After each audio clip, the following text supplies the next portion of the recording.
Welcome to Guys Dealings with Feelings, a podcast focused on men's health and emotional awareness. Jason, a licensed therapist with over 18 years of experience, and I being profoundly affected by the death of my son. We share grounded conversations and practical insights to help men navigate modern life with clarity and intention. Please like, follow, and share wherever you're listening or watching. Doing so helps us reach more men who can be positively impacted by this material.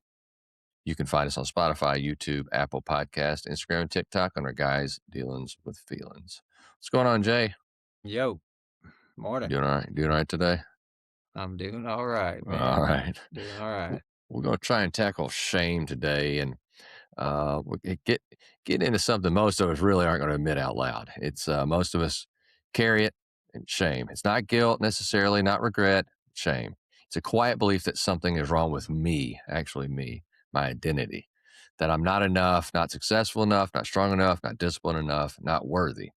And the problem, when shame sits underneath our lives, is going to drive everything. It drives overwork, it drives anger, it drives addiction, and it drives emotional shutdown.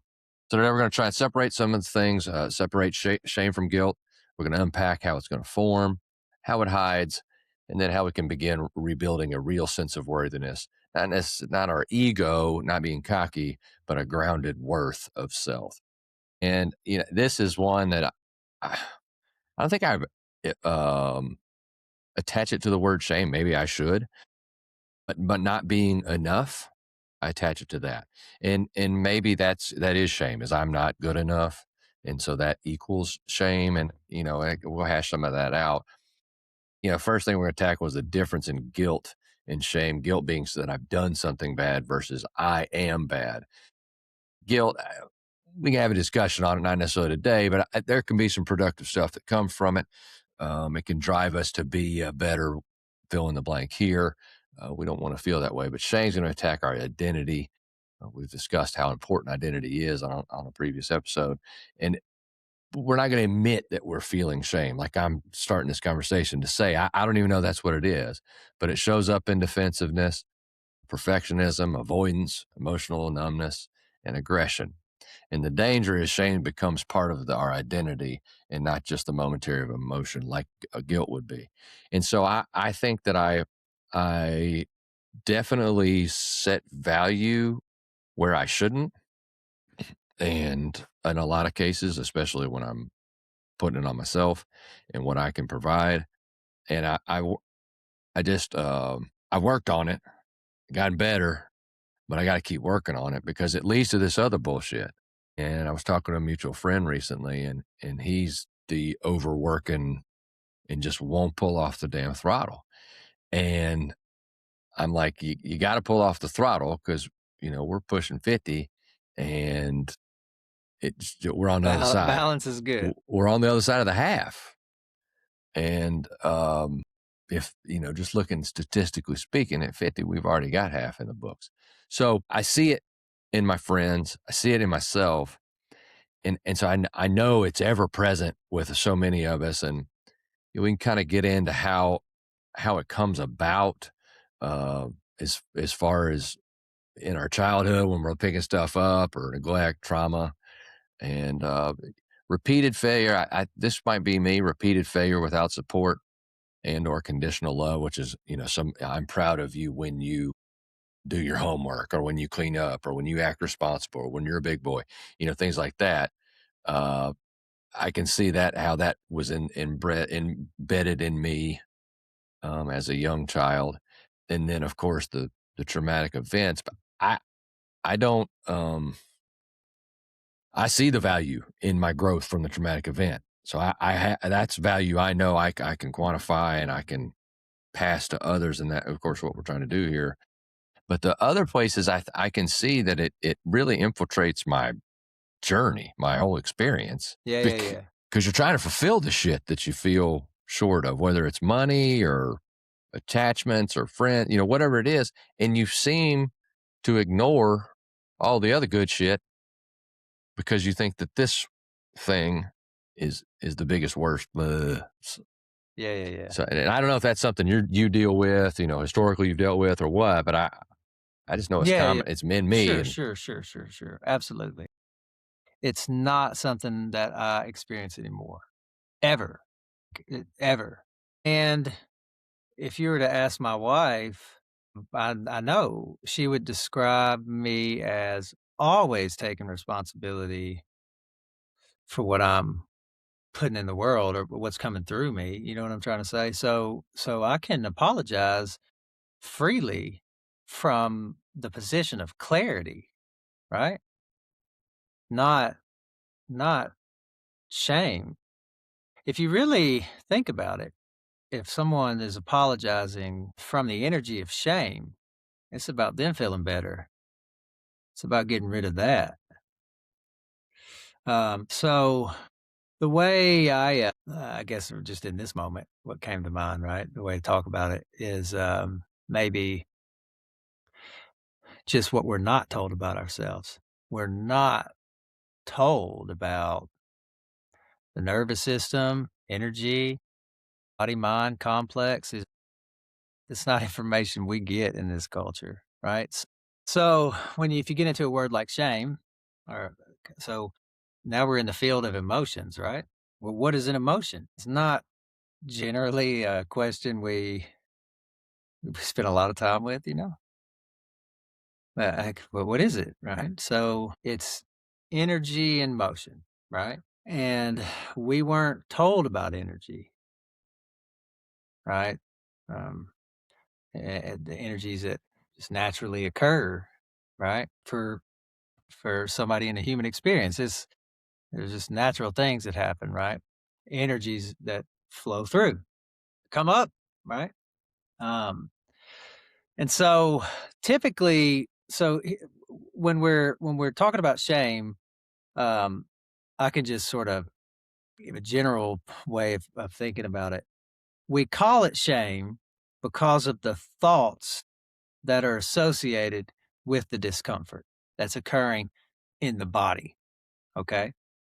But the way that our experience and our programming and conditioning, the way it's affected us is we're not really aware of how to attend to what's going on in the body.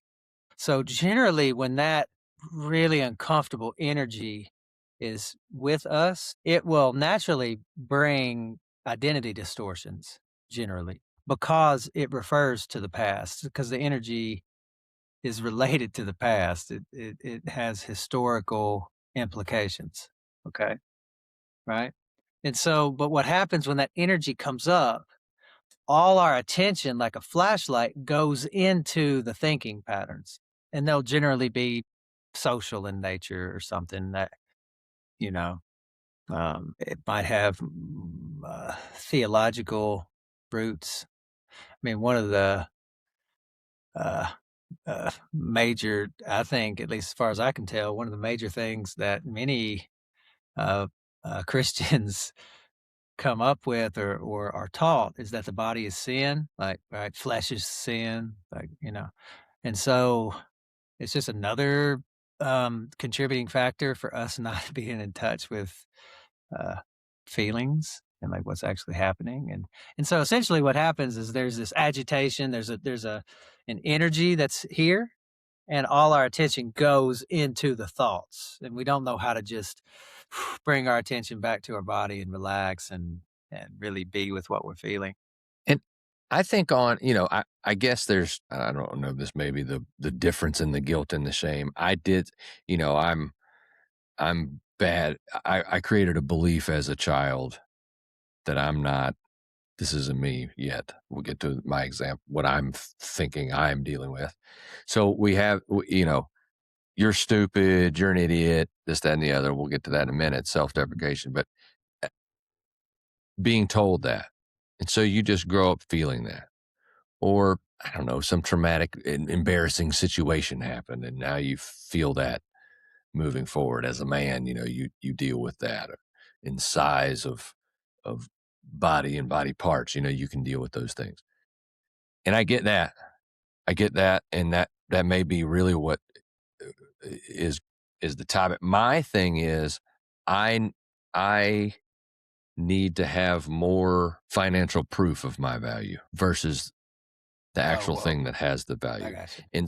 And so I when and then I compare myself with others, not downstream, upstream.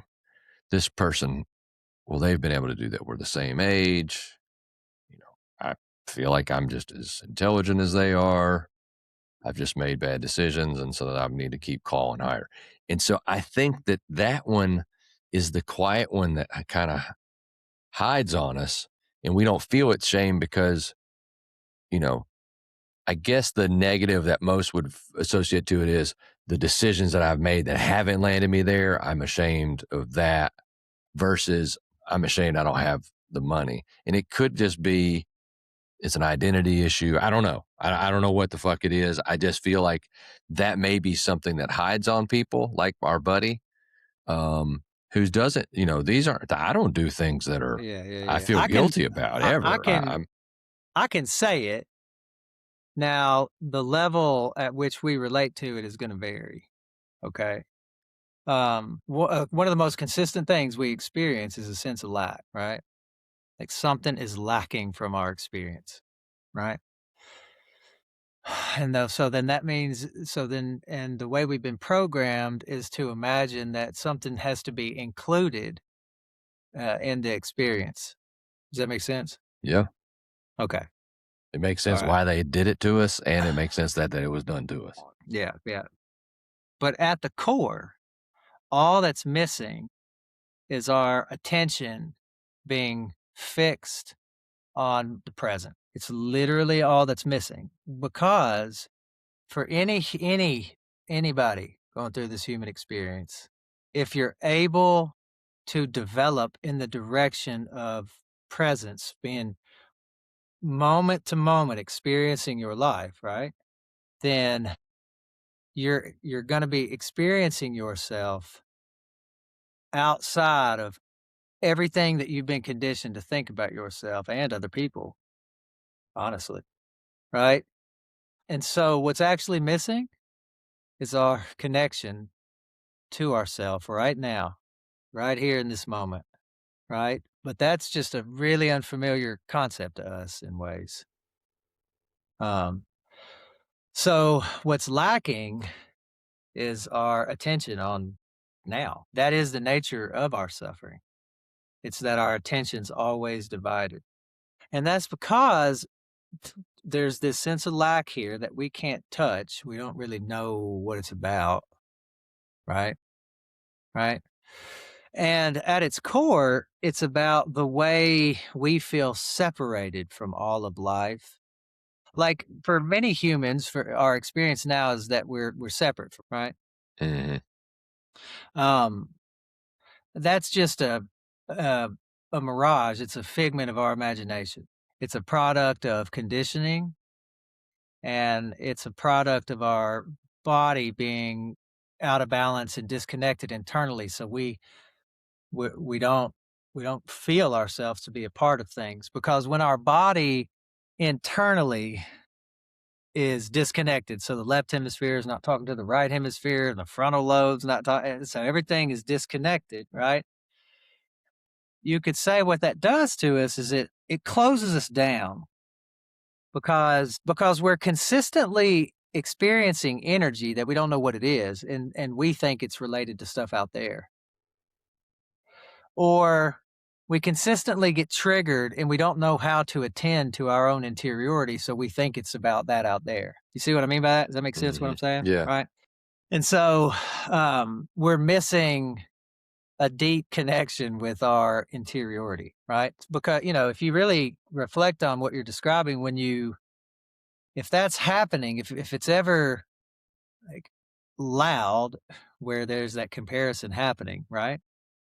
Um, I bet you'll probably relate to this. That's unconscious. You're not very conscious of that process, or you would disagree. I'm sure. Is that fair? Does that make sense? Yeah, I so and here's where I would get into kind of some confliction, at least in my philosophies. Yeah. You want to surround yourself with those you want to be like. I am surrounded by extraordinary wealth, and that's what I want to be like.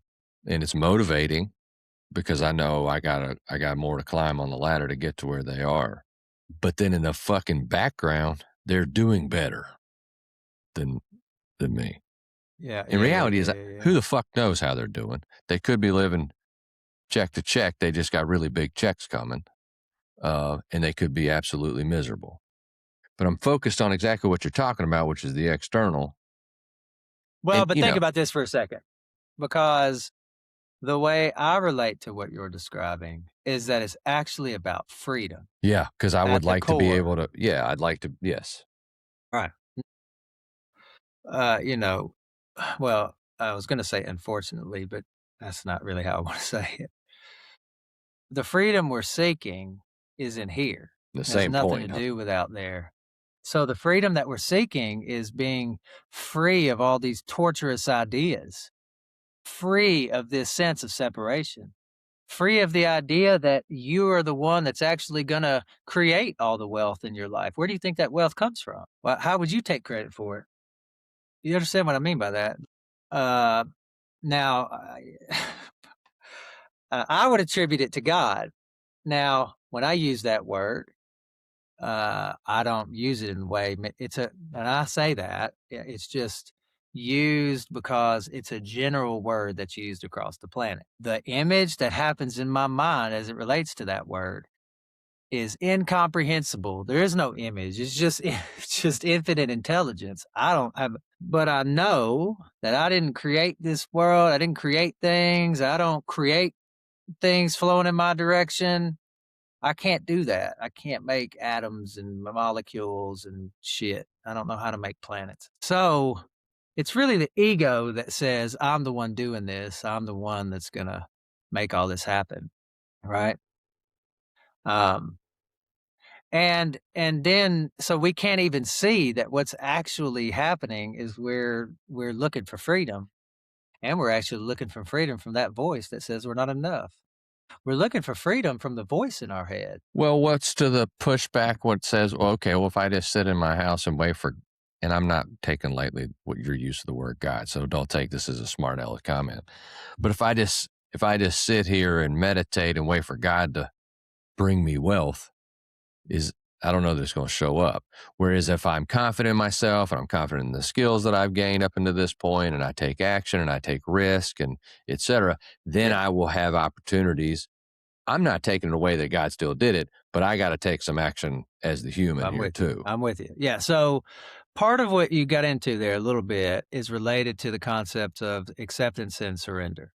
Okay. So when I use those words, I am not referring to anything outside of you or me. So what I'm referring to is surrendering to the what I'm feeling and the energies that are happening in my body fully, to accept all of them, pleasant and unpleasant, to be able to let them all in to for investigation and integration and inclusion. So that's what I'm referring to, right?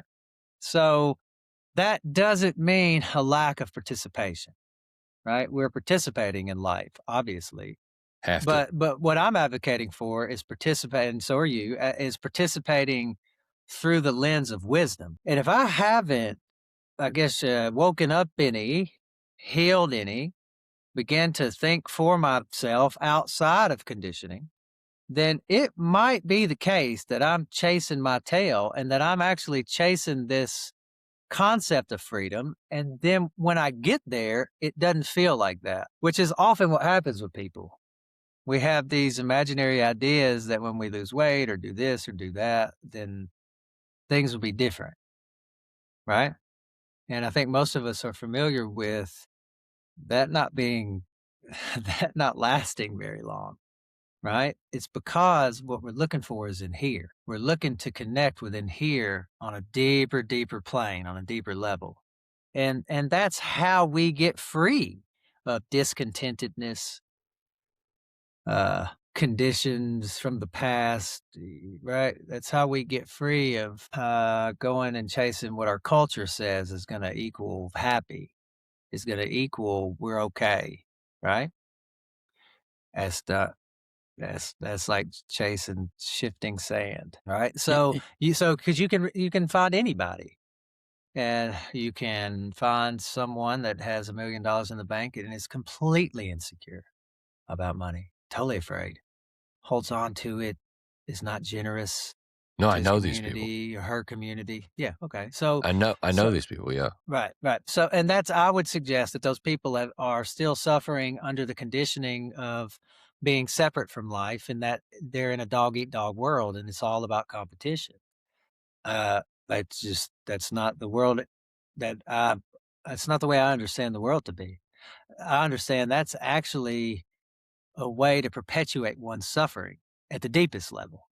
Then don't get me wrong, that might facilitate a sense of safety or right. That's fine. I'm not, and having uh, financial means and that minimizes stress and it's a real world, it's practical shit. But it's also real that things can shift on a dime, you know? Life has a way of asking us to be fluid and flexible and to take every plan we've had and ideas that we've had and just blow them up and say, "Well, that's cute. I just have different plans for you." You know? At least that's my Yeah. experience, Well, that's what yeah, you go to work and everything's peachy keen and get a phone call Oh, and it is yeah, all no, different. that's done, Is everything right? in every part of that life died. When I got the phone call about Joel dying, my entire life changed in an On a instant. dime. What you just said, it happened like in a fucking split second. Everything in my life changed. Everything. It was fucking wild, and we don't all experience that. And again, I say that over and over and over. Yeah, yeah, yeah, It yeah. doesn't have to be you, but you can still understand the shifts we're talking about. And listen, I'm sitting in a great fucking position. I've never been better. When I sit back and evaluate, I am doing phenomenal. And so it may just be that I'm living in the trap that you're talking about, and it doesn't matter what heights that you reach, Well, and let me say this, it's I going to would be the just same yeah, feelings. I would describe my life the same way, but I would describe that as, an emerging and evolving sense of peace with myself in here, and that includes being able to know when some irritated energy arises that is fear, that I know that I'm clear, "Okay, that's fear," right?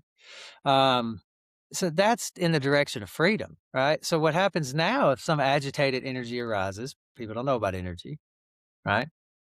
So then we can't be with it. Our attention then gets sucked up into the story, into the mental images, right? Does that make sense? You see what I mean?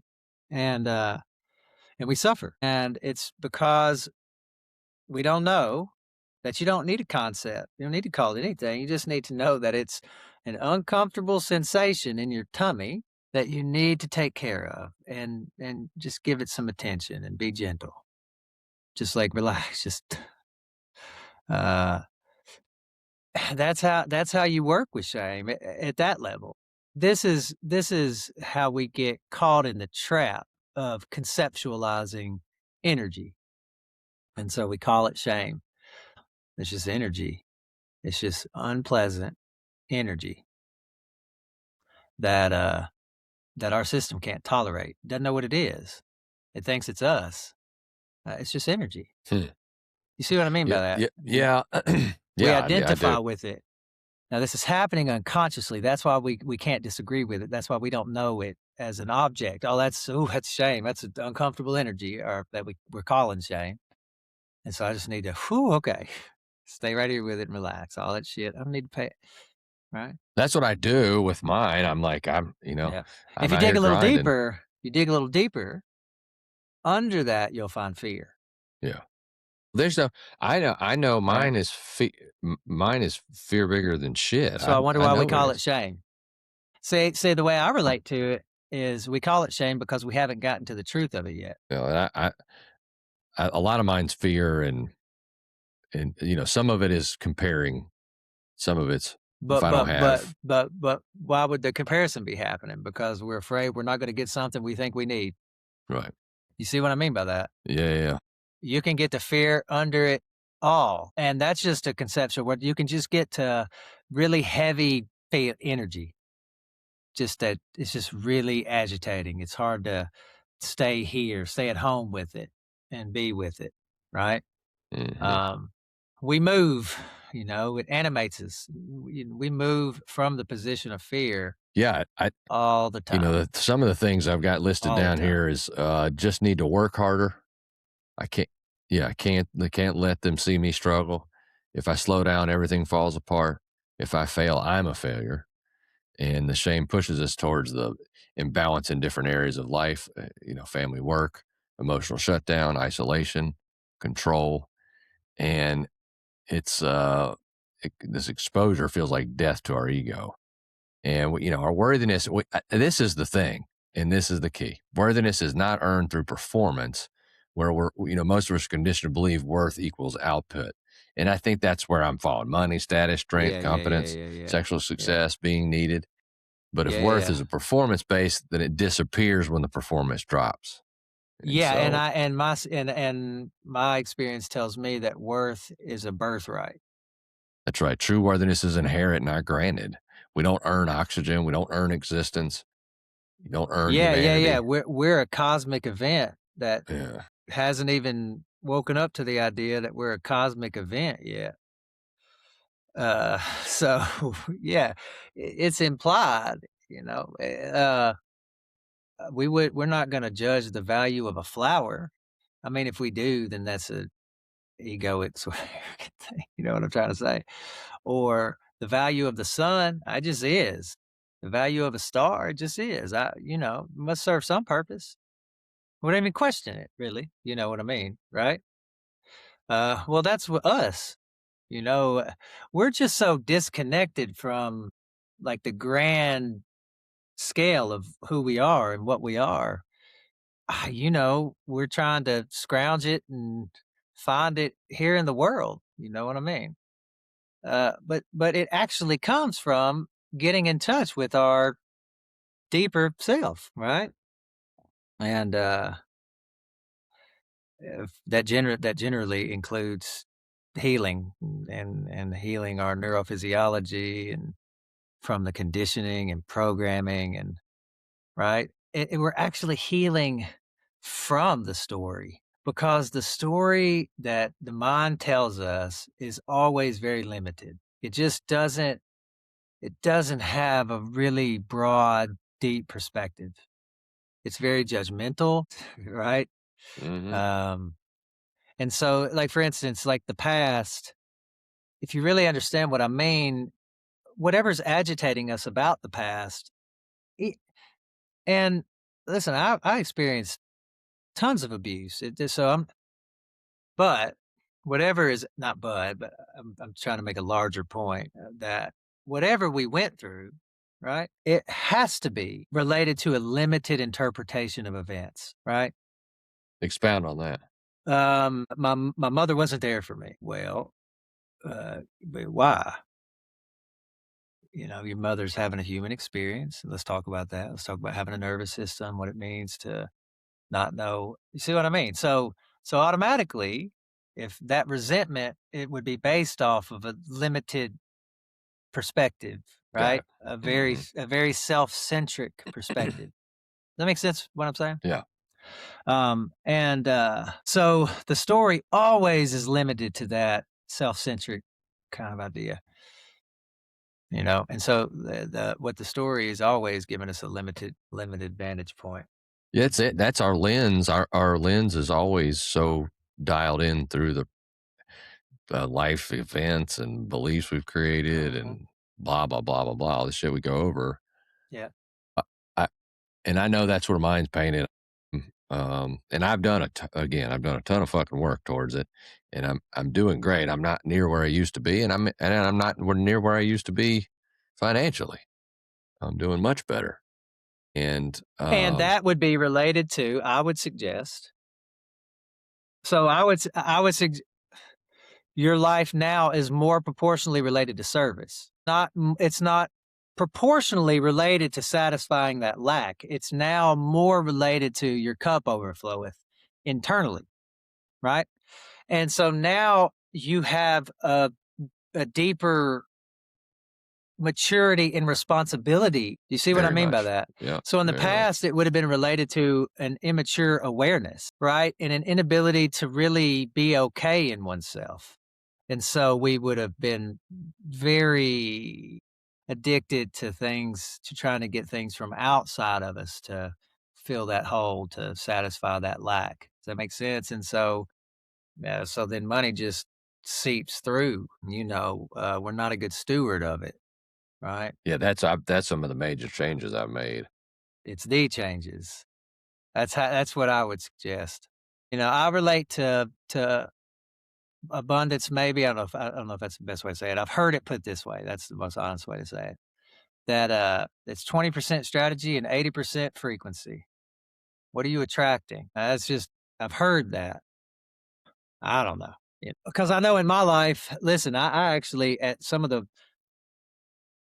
the most dark, addicted, desperate moments in my life, I had access to a lot I was making a lot of money.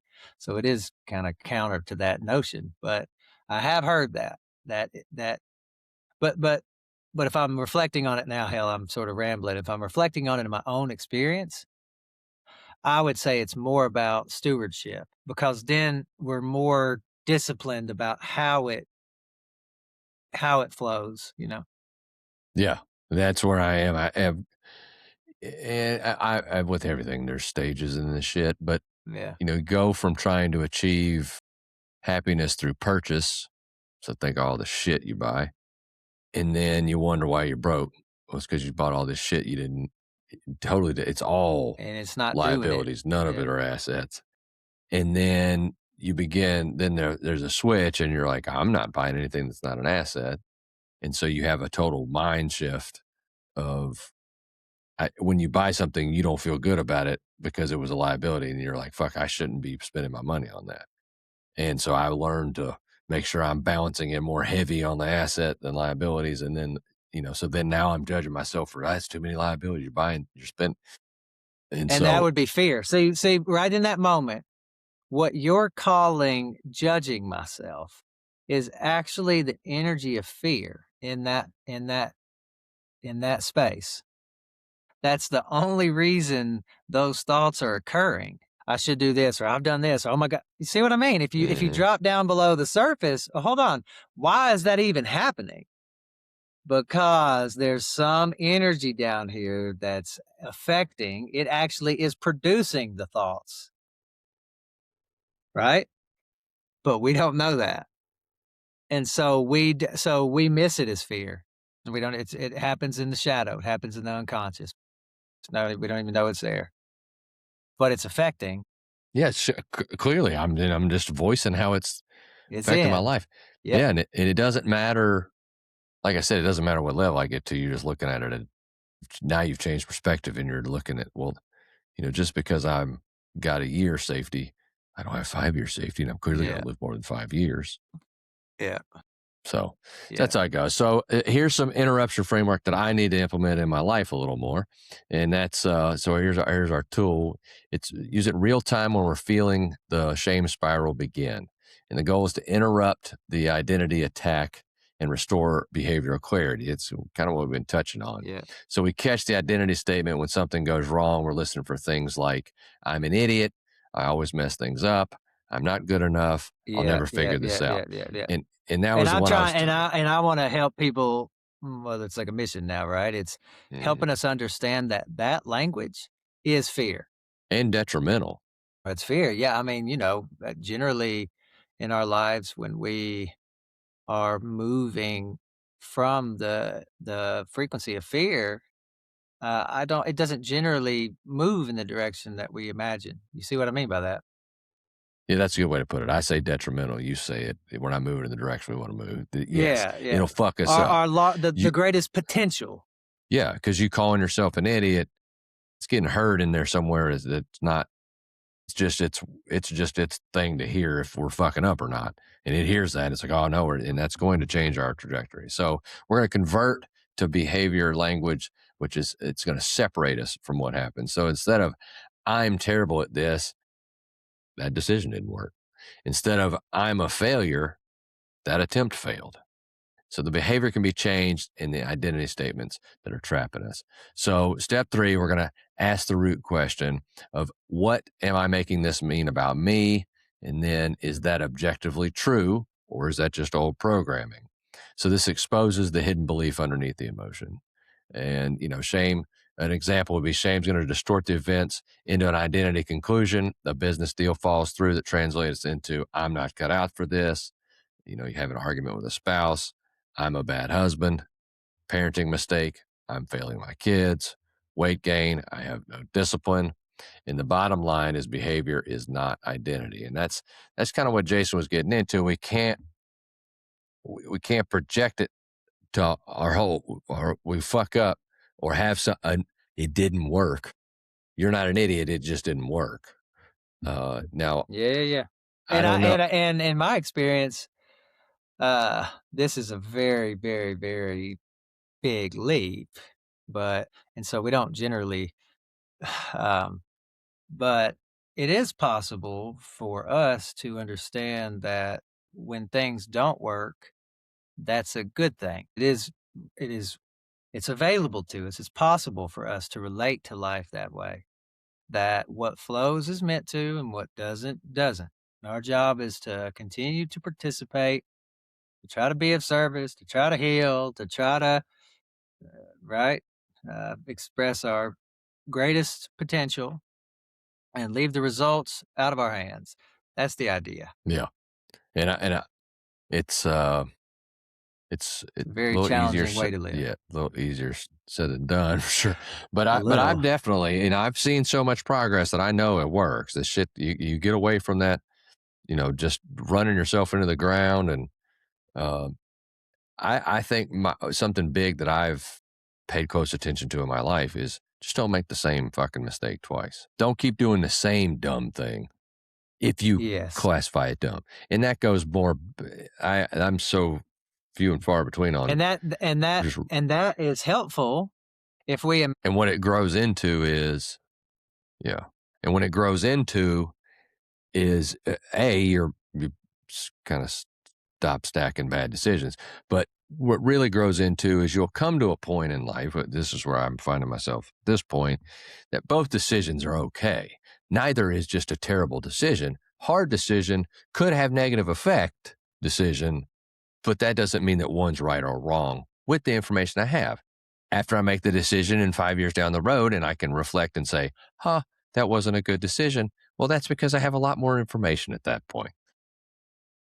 Anyway, hindsight is definitely 2020. So if you're listening to us and right now and something feels uncomfortable, that's a good thing.